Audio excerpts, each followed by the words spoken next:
जा पर कृपा राम की होई, ता पर कृपा करहि सब कोई। जिनके कपट दंभ न माया, तिनके हृदय बसहु रघुराया।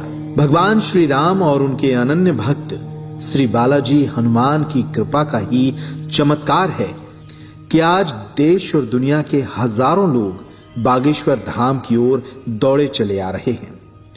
कोई लंबी बीमारी से परेशान है, कोई संतान की कामना लेकर आया है, किसी का जीवन अशांत है तो कोई प्रेत बाधाओं से व्यथित है।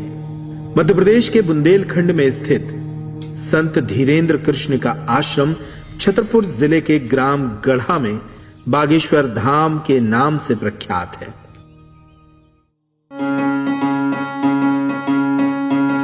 खबर मोरी ले रहियो बागेश्वर गढ़ के हनुमान, खबर मोरी ले रहियो बागेश्वर गढ़ के हनुमान, खबर मोरी ले रहियो बागेश्वर गढ़ के हनुमान, खबर मोरी ले रहियो बागेश्वर गढ़ के हनुमान, बागेश्वर गढ़ के हनुमान।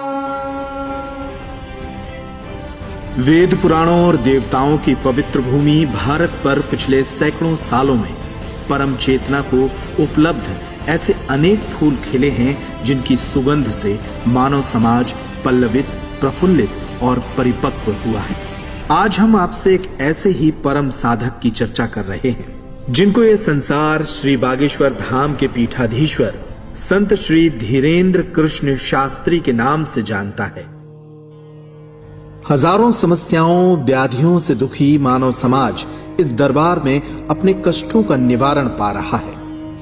कौतूहल तो इस बात का है कि विज्ञान के इस युग में समस्याओं को लेकर आए लोगों के मन की बात उनसे पूछे बगैर ही संत श्री बागेश्वर धाम पीठाधीश्वर के द्वारा पहले ही पर्चे पर लिख दी जाती है। बिना सिर्फ व्यक्ति का भूत, वर्तमान और भविष्य जान लेते हैं, अपितु उसकी समस्याओं का निवारण भी करते हैं, वह भी पूरी तरह निःशुल्क। तो इससे ज्यादा क्या चाहिए मुझे कि हम डॉक्टर के पास गए और बिना बताए समस्या का निदान मिल जा रहा है, तो मेरे लिए बेहतर लगा। गढ़ा गांव के ही बाहरी हिस्से में एक प्राचीन मंदिर मौजूद है जो चंदेल कालीन बताया जाता है।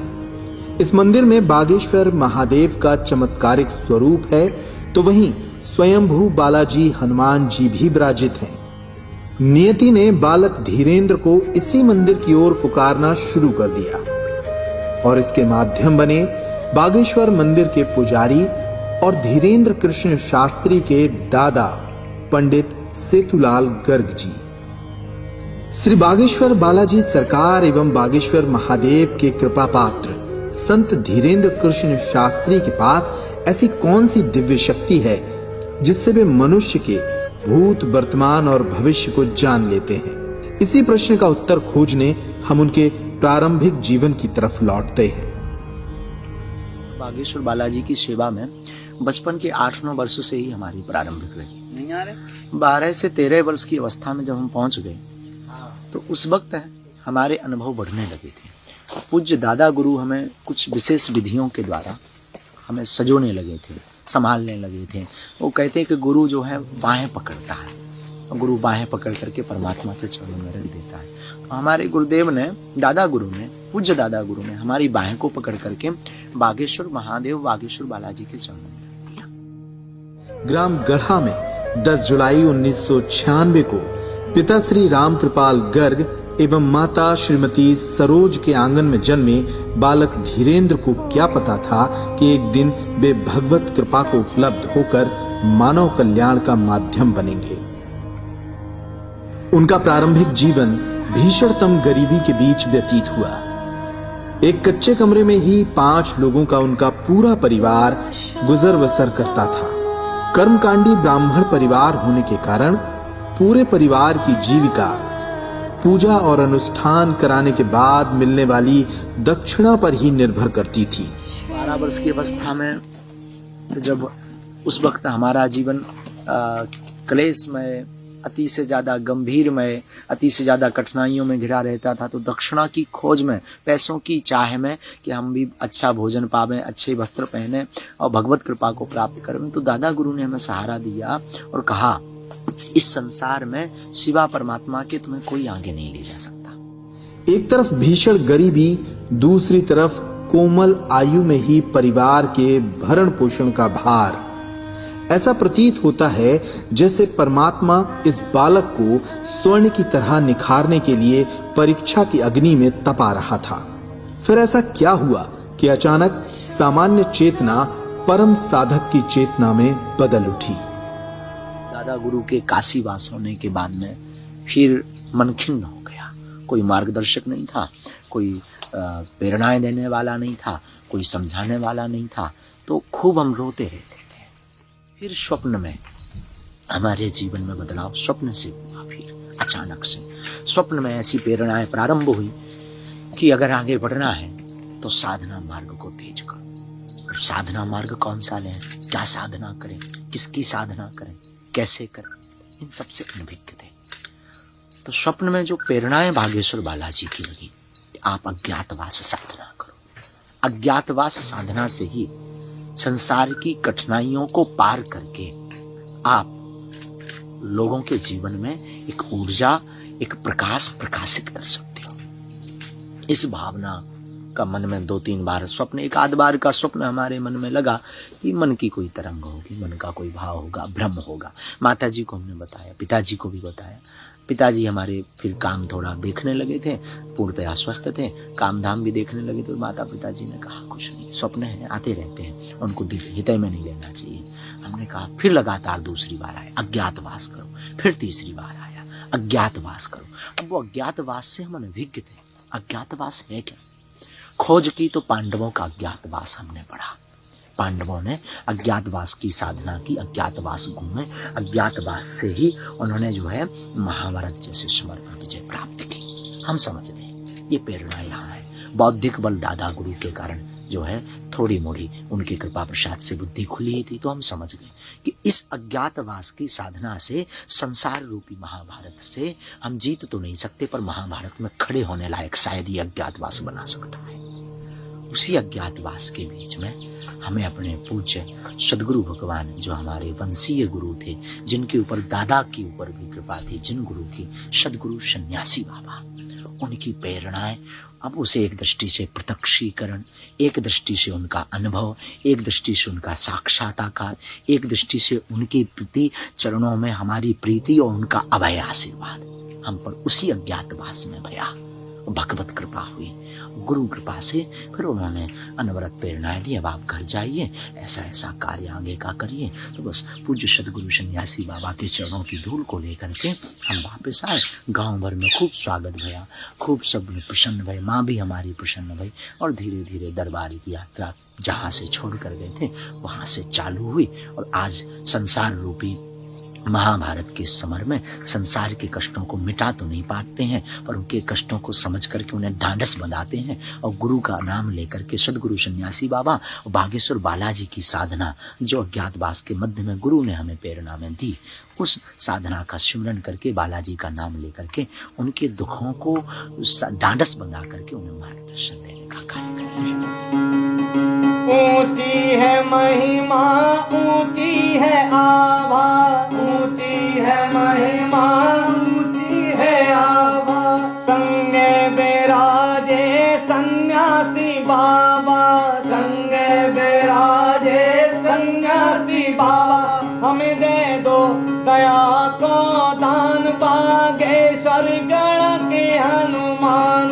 खबर मोरी ले रही हो बागेश्वर गढ़ के हनुमान, खबर मोरी ले रही हो बागेश्वर गढ़ के हनुमान। अज्ञातवास में साधना के कठिन मार्ग पर चलते हुए धीरेन्द्र कृष्ण शास्त्री ने उस भगवत कृपा को अर्जित किया जिसे देखकर लोग अचंभित रह जाते हैं। बागेश्वर धाम पर देश और दुनिया के हजारों लोग अपनी समस्याओं को लेकर पहुंच रहे हैं। जिनकी समस्याओं का निदान यहां हुआ उनके अनुभव चौंकाने वाले हैं। सबसे पहले जय बागेश्वर धाम, जय बालाजी सरकार। मेरा नाम अरुण मिश्रा है।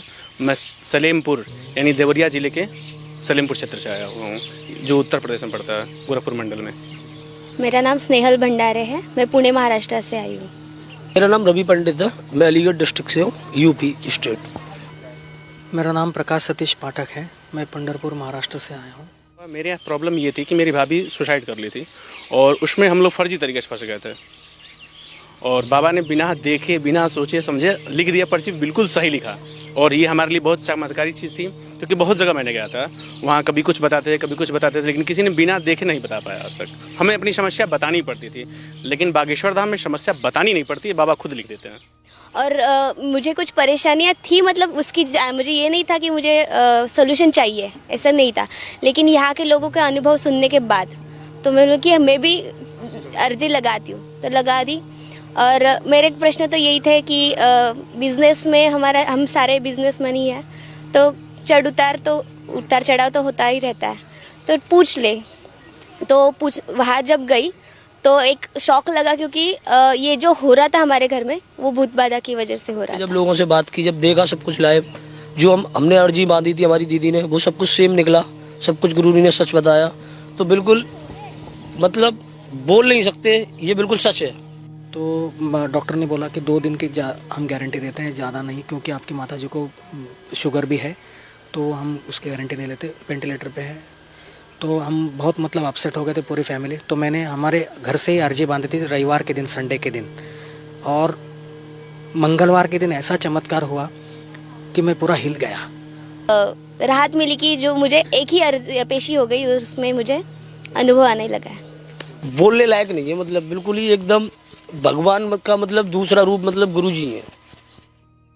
संकटों और समस्याओं से मुक्त हुए लोग संत धीरेन्द्र कृष्ण शास्त्री को भगवान कहते हैं, लेकिन वे स्वयं इस संबोधन से सहमत नहीं हैं। ये पूर्णतया गलत है। हमारे लिए गुरु भगवान हो सकते हैं, वो उनकी अपनी मान्यता है, पर इंसान कभी भगवान नहीं बन सकता है।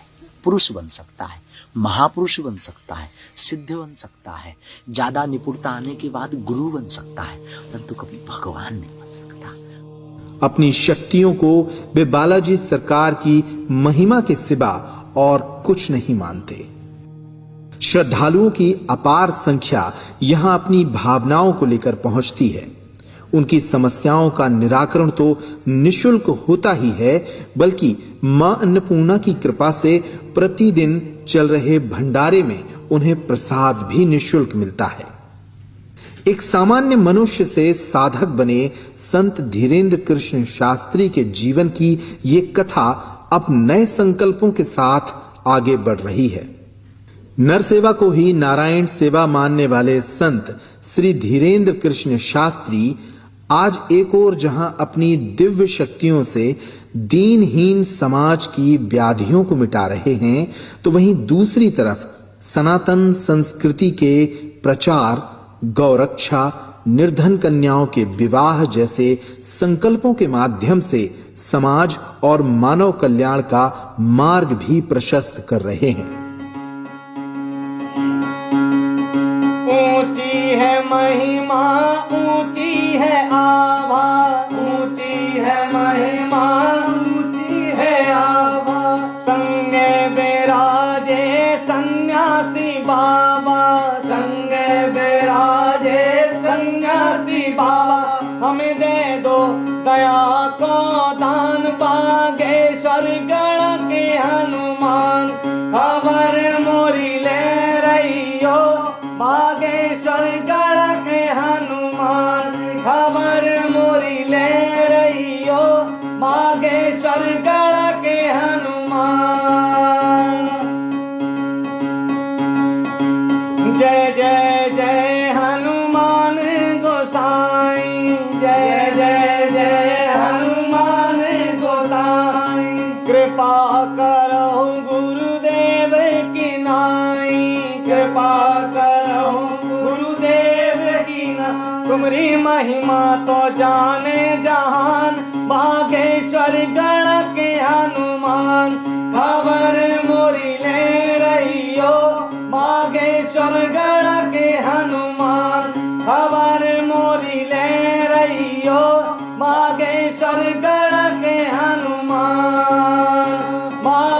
सर्वेश्वर